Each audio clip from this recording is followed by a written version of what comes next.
Seeing as we have asked our questions, now is time for your closing statements. Mr. Jakmides, you have first go. Well, ladies and gentlemen, obviously the number one problem that we face is heroin. I will take it on. I personally will do it. I know the street. I know dope. I know dope dealers. I know junkies. I know how to deal with them in the street. I know how to deal with them in the police departments. And I can convict them in the courtrooms when necessary. I've done it. I've actually done it. I was a prosecutor, and I like to say that I've tried and won more jury trials than Mr. Ferrero has. And I haven't tried one in 35 years. But the bottom line is this, ladies and gentlemen, I will take that on, and I will make that my responsibility. Win, lose, or draw, we're going to have a fight about it, okay? And it's going to be a different type of fight and a different type of approach. This isn't new. In family court, we have seen, I've taken probably 50 or 60 children off junkies and gotten them for their grandparents, aunts, uncles, nieces, nephews, brothers, sisters. So I've been seeing this in family court for years. The family court judges have been seeing this for years. This isn't anything new. So I know the game. I know the dope game, and I see the faces of those children that are affected by this. And frankly, once my clients get them, we never give them back, ever. And frankly, also I'll tell you, it's because 9 out of 10 of them go right back to heroin. They can't be helped. That's sad. It's a hard thing to say, but it's the truth. No program is going to come in here and tell you they've been successful rehabilitating heroin addicts, because there isn't any that have been successful. Now, my response to that is personally take it on. Mr. Ferrero's response to that was he sent a letter to the commissioners indicating he wanted to retire and double dip. So I think there's going to be a different attitude with me.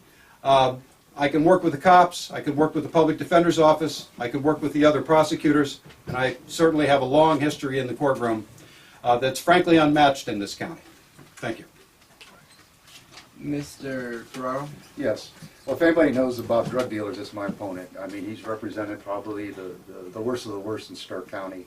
And as I stated, the one case that we had of the drug dealer who was selling heroin that killed 2 people, Mr. Jakmides represented him. And he cooperated. And he's spending 15 years in prison. So, like I said, he does definitely know heroin. And you know, as far as double dipping, you know, that was a low blow. I am not double dipping at present. It was an intent. I was honest with the voters, and you know, I gave notice to the Board of Elections that I was going to consider it, but I have not retired.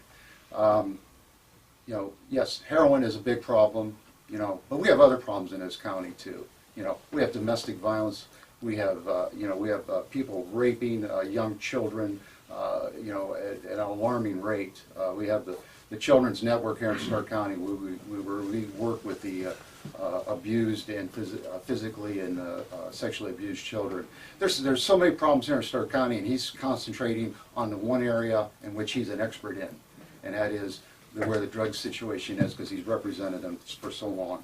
Now, how to manage an office, you know, Mr. Jakmides, I don't know how many he has in his office. I know one and maybe 2 other people. You know, I've had the privilege of managing 70 people at one time in my office, and that's very important. We have to work within a budget. We just can't spend as much money as we want to fight the heroin situation. As I said, it takes the whole community to fight that situation. And our courts are doing the best they can on getting help for these addicts. But that's not the only problem we got in Stark County, ladies and gentlemen.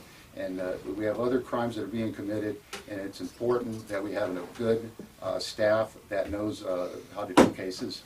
And you know, I feel that we're very fortunate to have a great assistant prosecutors in my office. Thank you both very much.